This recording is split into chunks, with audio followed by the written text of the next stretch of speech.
Alright, tonight I went to go see Poe Withered,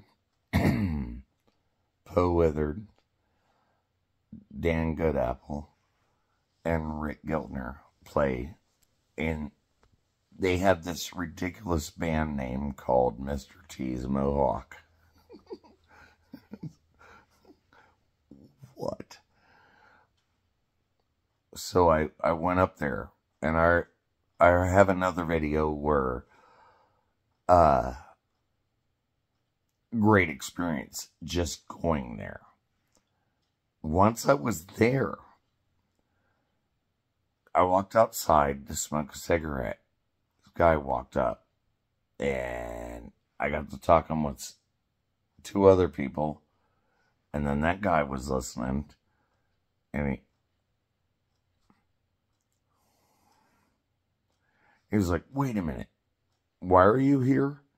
And I was like, well, I used to play with Poe in a band called Visual Chaos. And the guy was like, I've heard about you guys. And I was like, well, a lot of people heard about Visual Chaos. You know, I was just played a lot. And he goes, I don't think I ever saw you, but I heard about you a lot. And, all right, you know, and I was like, yeah, I was blessed. This is what I'm telling this guy. I was blessed. I've got to know a lot of great musicians. He goes, did you used to play with Steve Bishop? And I was like, yeah. When Randy Kincaid decided no longer to play out live, Steve Bishop came in. And I literally, I'm going to tag you guys in this, the guys that are involved. And Steve Bishop then, at one band practice, said something about the way Poe played like a caveman. And Poe was like, all right, you gotta know Poe. He'll put up with anything. He put up with me forever. So he'll put up with a lot. But he was like, I've had enough. And so then the whole band went, you gotta tell Steve, no.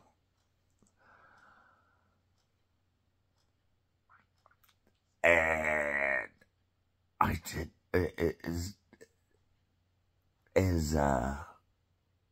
do you call it? When you, I just had to delegate. I was like, Steve, buddy, I love you, but something went awry. And then, I don't know how it happened within the next year. It was like, because honestly, you know Visual Chaos, you just can't pick any guitar player. You just can't pick any bass player. You couldn't pick any drummer. I mean, you needed...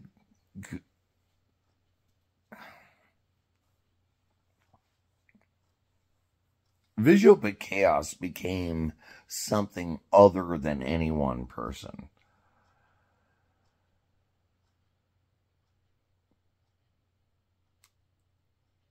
So, it came time to where it was like, and I had to talk to Poe really hard on this.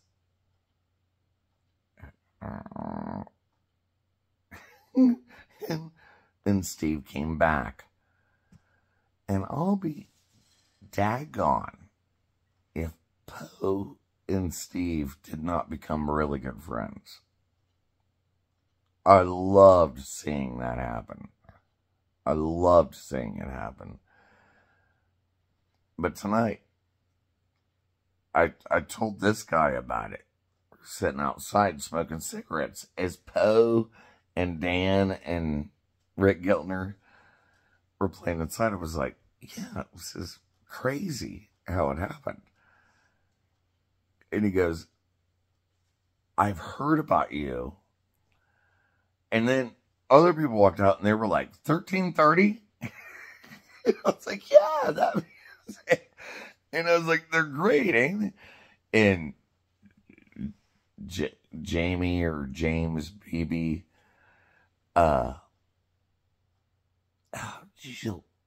look what happened. I walked outside to smoke a cigarette. And it was like, that musician, that musician, that musician. We started talking about Tim Keys, Scotty from Prisoner, you know, and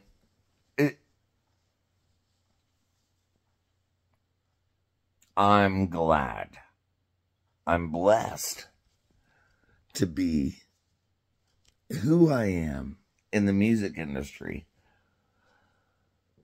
Because this is exactly what I told this guy. I go, dude, I am so close to being nobody. And I have been around so many somebodies. And that's part of why, if my life is even kind of cute, I'm glad. I'm really glad. Because I've met so many great people. I've either played with them, or the guys that have played with them. I'm right with you, son. You're allowed to say, we have been a part of greatness. Whether I deserve it or not, I'm allowed to have these conversations. I love you all very much. And it's a great thing. It is a great, great thing. If I have anything to talk about in my life, I mean, my kids, that's a great thing. But just as far as friendship, it's a great thing. And I'm proud to be a part of the greater Cincinnati community. But if I'm going to get jerky, I'm glad to be from Indiana. Because we're badass musicians.